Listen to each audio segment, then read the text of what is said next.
Okay, so before we go into exercises to relieve muscular tension from working at home, I want to talk about how to try and prevent too much of it by how you're set up with your various bits and pieces with your computer and your desk and your chair. So I have a laptop, a massage bed, and just a kitchen chair here. And this is literally what I'm working off at the minute anyway. I've sort of changed around. So from here, I want to think about where my screen is and not have it down below me as often as possible. I want to have it up at about eye level. So for me, with a laptop, what I need to do is pop it on some books and try to have the top of the screen, the top third, in line with my eyes. Even that could go up a little bit higher for me. But I can't really do that and type, so it's really only if I have something that I'm reading for a long time, or maybe on a video call, and I only need to use the mouse. And speaking of which, if you have a Bluetooth mouse, lifesaver, but also a Bluetooth keyboard, double lifesaver, because then I can keep the screen back. And then after that, we want to think about where our arms are and our shoulders, because if we have them raised all day, that's so much work that they have to do that it's just too long, so much endurance.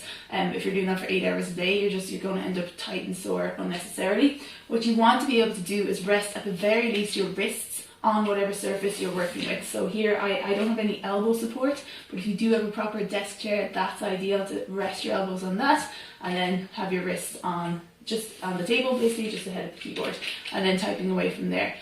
Try to avoid letting the shoulders creep up to your ears. When you're sitting, the posture you want is not like this.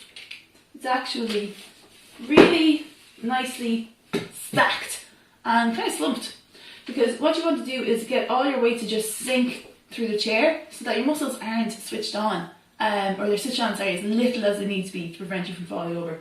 So that means sit bones on the chair, and then you just sink everything above it onto it. So pelvis there, ribcage plonked right above it, head plonked right above the ribcage. And as you're working, don't let yourself creep forward. And if you find the screen text is too small and that's why you're creeping forward, just make it bigger or get your glasses on, whichever you should be doing. And then you also want to think about your head not creeping forward. This happens a lot. So people will have this part pretty good, but then they'll do this. And then that's just lots of pressure around the neck and shoulders you don't want. So you've got to try and keep everything stacked and relaxed. Finally, in order to help keep this area still moving so that it's not completely stiff all day, breathe well. And the simple thing you can do to increase your chances of actually breathing well is to breathe in and out through the nose all day. So make sure your lips are closed, and that's kind of it. If you really need to, put some tape across them. If you find you're just opening them off too often, put a bit of tape across, and then you become very aware of whether you're doing that or not, or trying to open your mouth, but you won't be able to, so you'll actually really teach yourself to breathe in and out through the nose.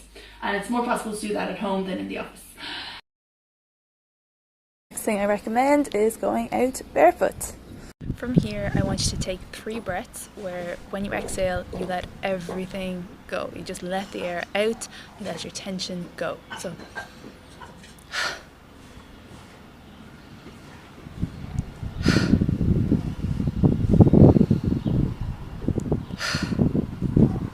then you're going to do 3 breaths just in and out through the nose, where you hum as you exhale and hum for as long as you can.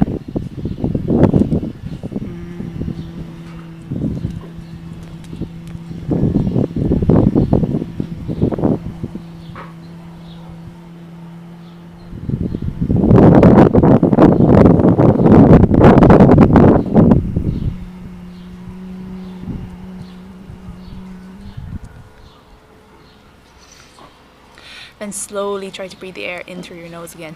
Do that 3 times as well.